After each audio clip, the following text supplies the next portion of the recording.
فَيَا أَيُّهَا الْمُسْلِمُونَ نَصَرَكُمُ اللَّهُ أَطِيعُوا اللَّهَ وَأَطِيعُوا الرَّسُولَ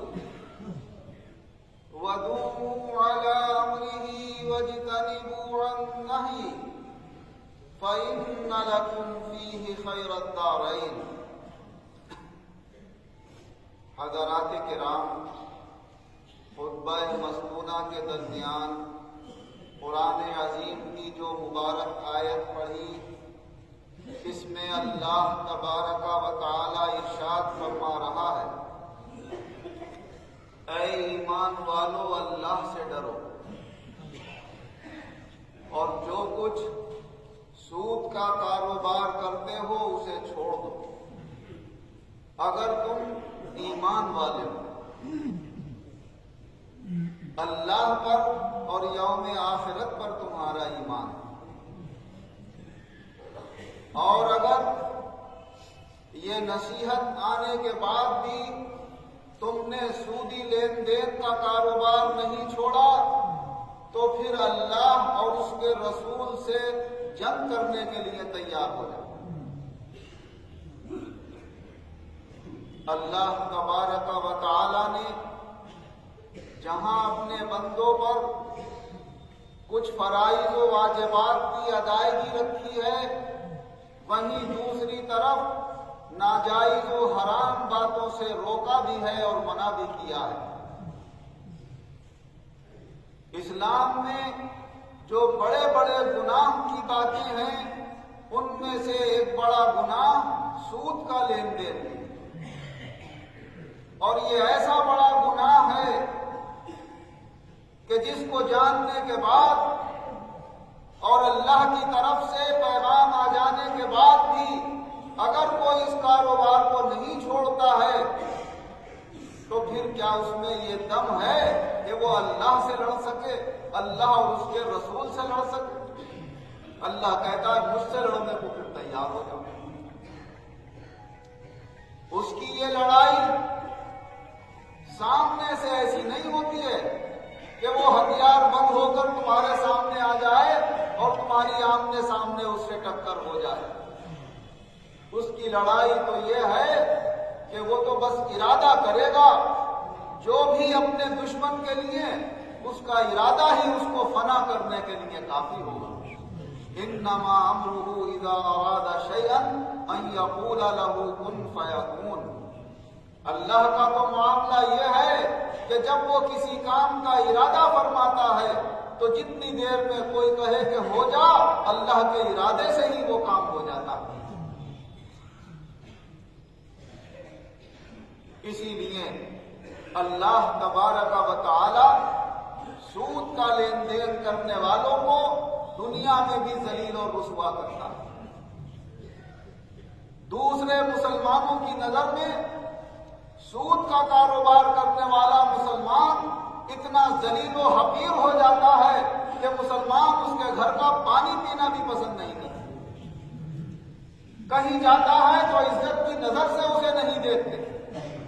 اور اس کو دیکھتے ہی لوگ آپس میں باتیں کرتے ہیں، ارے بھائی مسلمان ہو کر سود کا کاروبار کرتا ہے، سودی لین دین کرتا ہے۔ کہیں اس کا نام عزت سے دنیا میں نہیں لیا جاتا، کہیں اسے عزت کی نظر سے نہیں دیکھا جاتا۔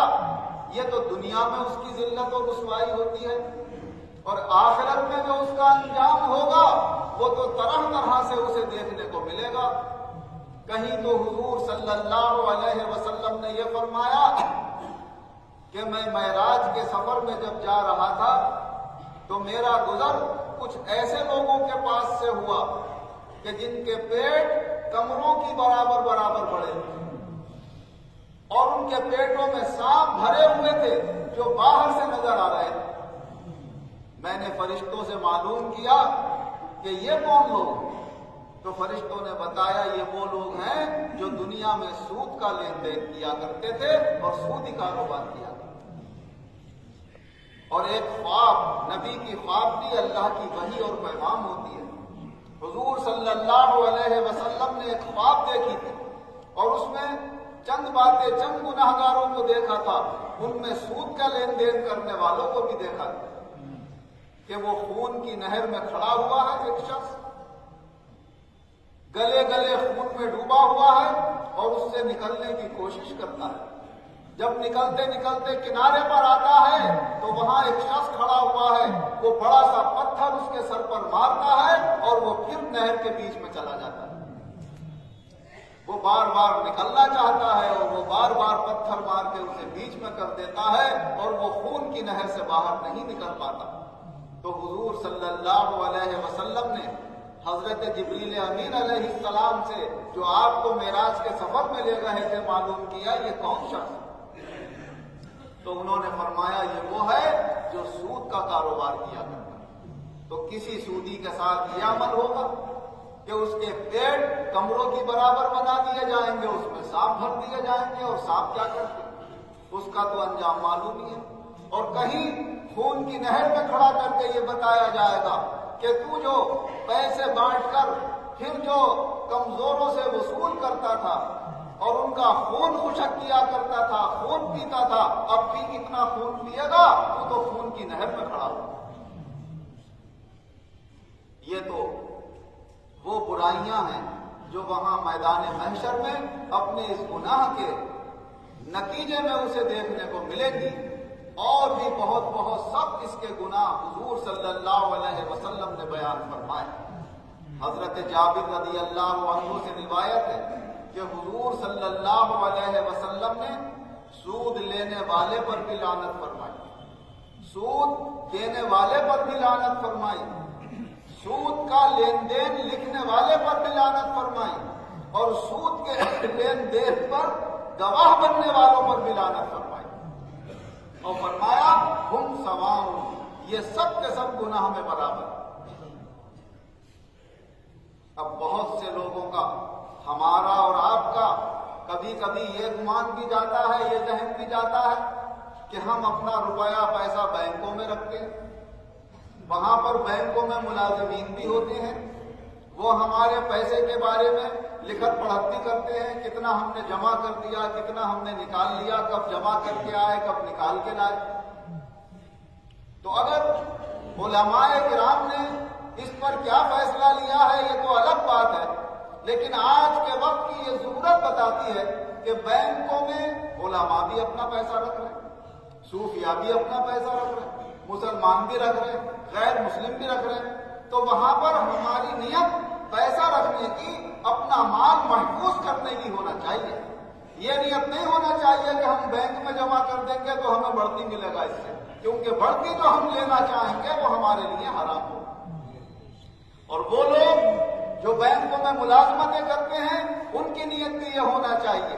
کہ پبلک کا جو پیسہ ہمارے پاس آتا ہے ہم اس کی حفاظت کے ذمہ دار ہیں، ہم اس کی حفاظت کے لیے لکھتے ہیں کہ بھائی یہ ہمارے پاس اتنا پیسہ جمع کر گئے، اتنا ان کا باقی ہے، اتنا نکال کر لے گئے۔ اور یہ جو سودی لین دین ہے اس میں جو اس میں ادھار لے کے آتے ہیں اور اس سے اپنے کاروباروں کے لیے سود پر لاتے ہیں، وہ جمع کرنے اور نکالنے کا اصل مقصد نہیں، وہ تو جن کمپنیوں نے اپنے بینک مقرر کیے ہیں اس کے وہ کمپنیاں ذمہ دار ہوں گی کہ اس میں کم بڑھتی کا کاروبار تم کیوں کیا کرتے۔ لیکن یہ بینک کے ملازمت کرنے والے جب تک کوئی دوسرا کاروبار انہیں میسر نہ ہو، کوئی دوسری ملازمت نہ ہو، تو آج کل کے حالات کے اعتبار سے کہ دوسرے کے سامنے ہاتھ پھیلائیں، اس سے بہتر ہے کہ اپنی ملازمتوں کو قائم رکھیں۔ پھر بھی چونکہ وہ کمپنیاں سود کا لین دین اپنے طور سے کرتی ہیں، تمہاری نیت چاہے وہاں پر ملازمت کر کے اس مال کی حفاظت کی ہے، لیکن کسی نہ کسی کا سودی اعتبار سے وہاں دخل ہے، اس لیے پھر بھی اللہ سے اپنے گناہ کی توبہ کرنا چاہیے کہ اللہ ہمیں اس نوکری میں اور ملازمت میں ہم سے کوئی کوتاہی ہو رہی ہو تو اپنے رحم و کرم سے اسے معاف فرما اور اس سے بہتر روزی کا ہمیں ذریعہ عطا فرما۔ اور یہی جب بینکوں سے ہمیں وہ لوگ اگر زیادہ پیسہ ہمیں دیتے ہیں تو وہاں تو ہمیں نہیں چھوڑنا چاہیے۔ علماء کرام نے فرمایا ہے وہ اپنا بڑھتی پیسہ وہاں سے لا کر کسی ایسے ضرورت مند کو کہ جو اپنی ضرورت کے لیے جائز و ناجائز کسی کی بھی پرواہ نہیں کر رہا کہ مجھے تو مل جائے، میری ضرورت پوری ہو جائے، ورنہ میری زندگی گزارنے کا کوئی طریقہ ہی نہیں ہے، اور تو اس کی طرف کو ایسے جیسے ہم پھینک رہے ہیں اسے ہم دے دیں، لیکن بتا بھی دیں کہ بھائی یہ سود کا پیسہ ہے،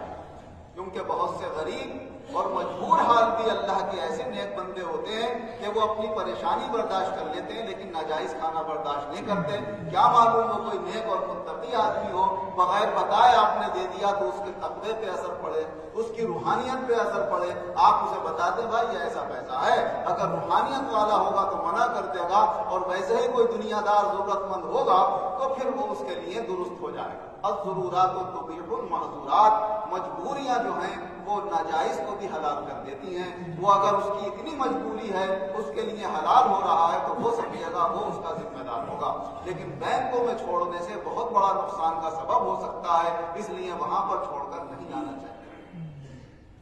ایک حدیث پاک حضرت عبداللہ بن حنظلہ رضی اللہ عنہ سے روایت ہے۔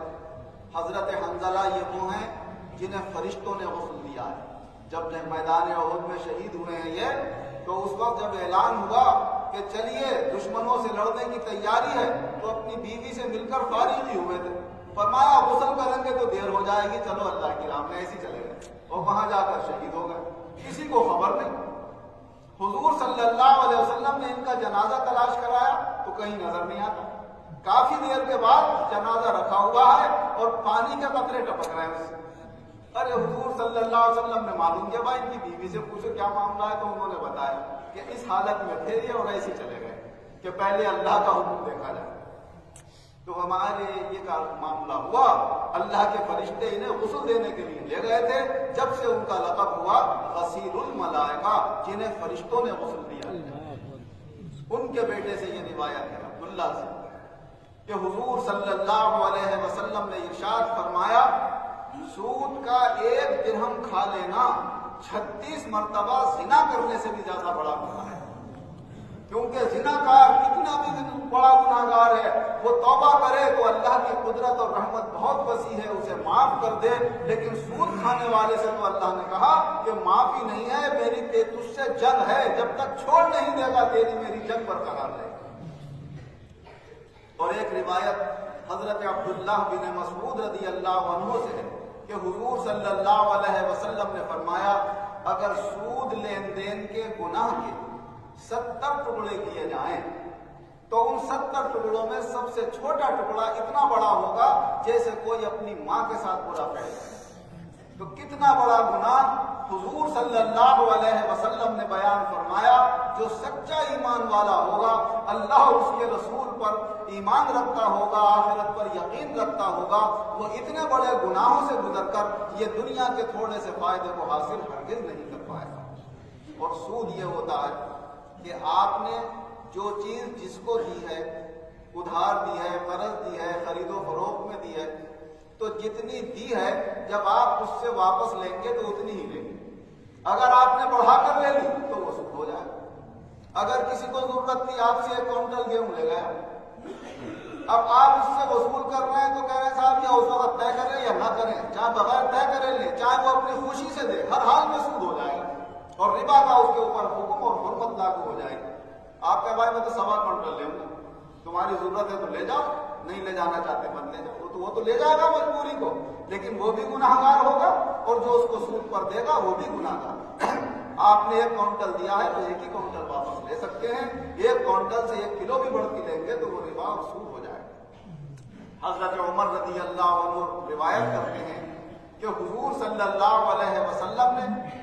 سود کی تفصیل تو زیادہ بیان نہیں فرمائی ہے، لیکن سود کو جب حرام کیا ہے تو فرمایا سود تو حرام ہے، اگر کہیں پر تمہیں سود کا شبہ بھی ہونے لگے تو فرمایا وہاں سے بھی بچ جانا۔ سود کے اندر ربا بھی حرام، سود بھی حرام اور سود کا شبہ بھی حرام، یہ دونوں چیزیں حرام ہیں۔ اسی طرح اگر آپ نے کسی کو روپیہ پیسہ دیا ہے ادھار قرض، تو جتنا دیا ہے اتنا ہی واپس لے سکتے ہیں۔ اگر کوئی یہ کہہ دے کہ صاحب میں نے 1 لاکھ روپے دیے ہیں ہر مہینے، میں الگ سے 3000 روپے مہینہ لوں گا جب تک کہ آپ واپس نہیں کر دیں گے میرے پیسے، تو 3000 روپے مہینہ بھی لیتا رہا اور آخر میں اپنے 1 لاکھ روپے بھی واپس لے لیے، یہ حرام ہو جائے گا، یہ سود ہو جائے گا۔ یا اس نے کہا کہ 1 لاکھ روپے لے جاؤ 1 سال کے لیے، 1 سال کے بعد مجھے 1,25,000 واپس کر دینا، تو یہ 25,000 جو ہے یہ ربا اور سود ہو جائے گا۔ آپ کو صرف اپنے 1 لاکھ واپس لینے کا حق ہے، اس سے زیادہ واپس لینے کا حق نہیں ہے۔ شبہ کی یہ بات آتی ہے کہ حضور صلی اللہ علیہ وسلم نے فرمایا کہ اگر تم نے کسی کو قرض یا ادھار دیا ہے